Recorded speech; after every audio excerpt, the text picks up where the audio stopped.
Hi guys, hold on for a second. Before we proceed to the video, I have something very important to tell you. Professor John Vikofas has published his new book in collaboration with Little French Media, and the title of the book is Neoliberalism, Inequality, and Authoritarianism. This book details how neoliberalism impacts the geopolitical economy in the 21st century. You can buy it from Amazon and the link is in the description. Thank you. Now let's proceed to the video. Hello, everyone. Welcome.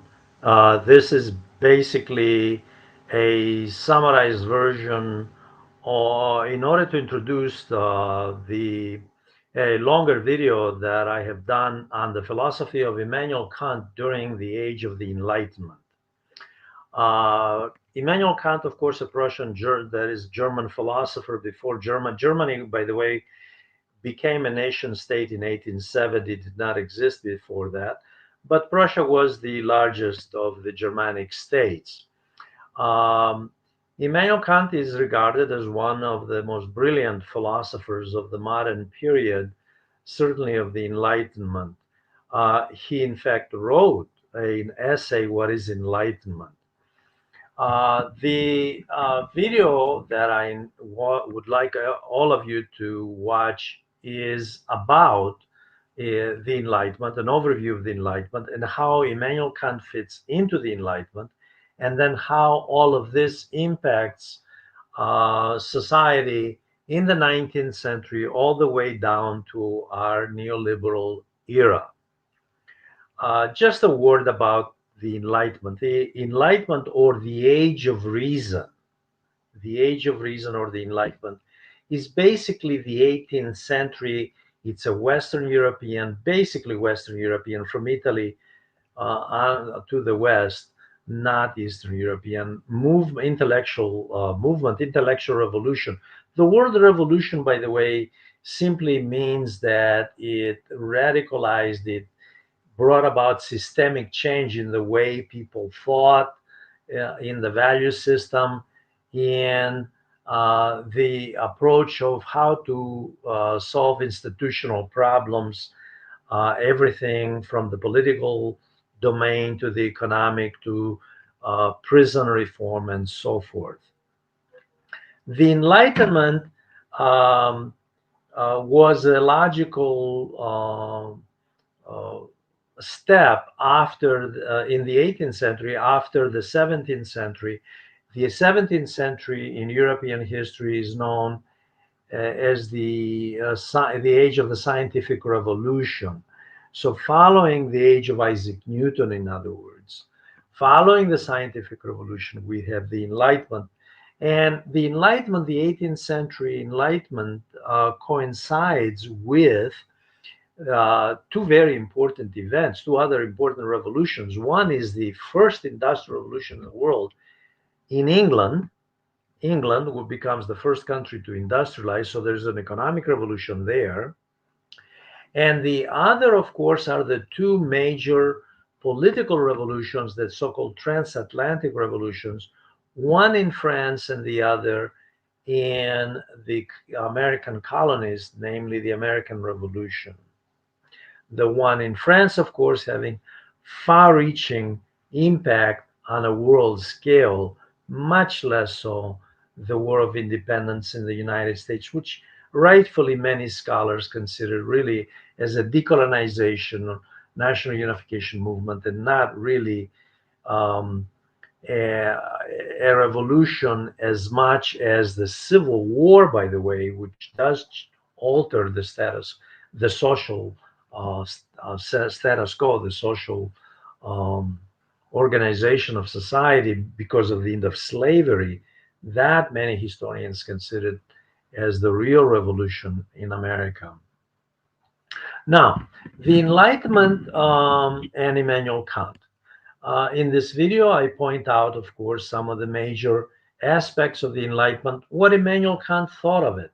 The Enlightenment was basically a rejection of the age of faith, basically 1,000 years more or less of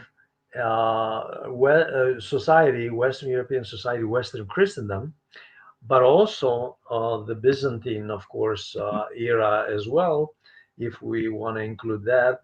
Um, the age of faith was uh, determining all aspects of society, all institutions, including the value system, the way people thought about themselves, their personal identity, and the way they related to each other, and what they thought of the universe and the afterlife, obviously.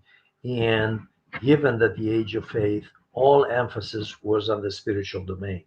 The age of reason, coming 100 years after the scientific revolution, okay, very important, places emphasis on science and reason as the catalyst to solve human problems, as the catalyst for human progress.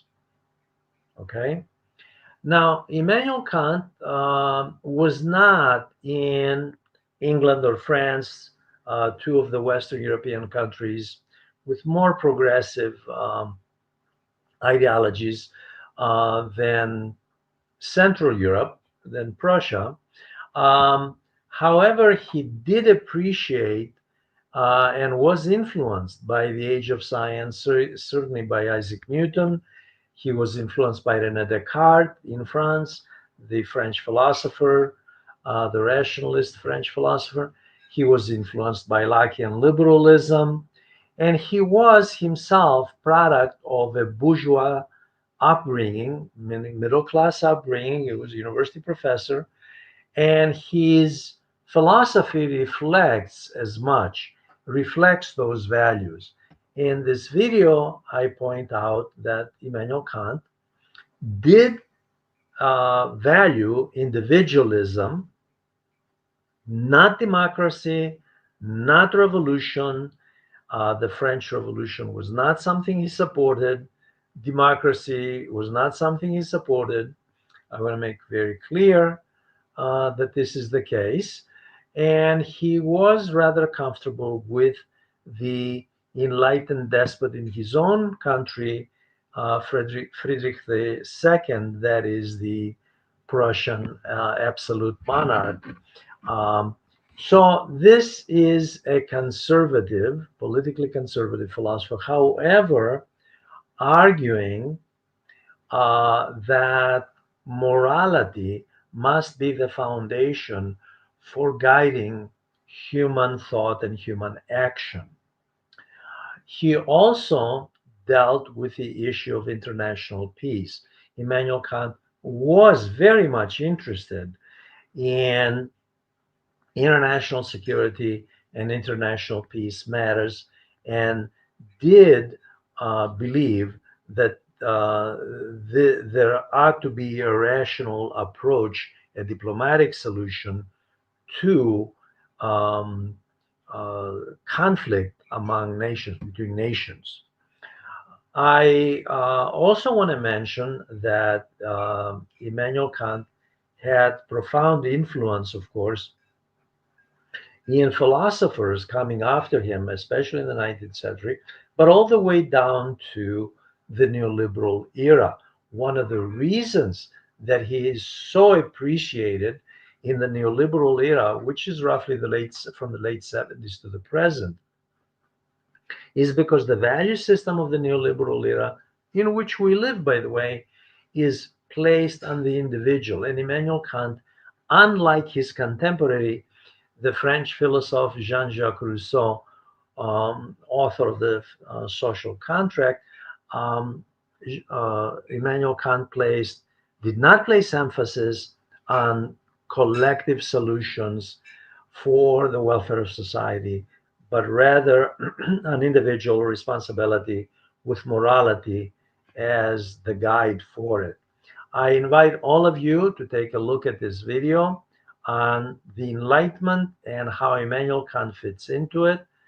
to please write comments, questions, and I also invite you to join this educational channel which Asad Alim manages. I thank you for listening.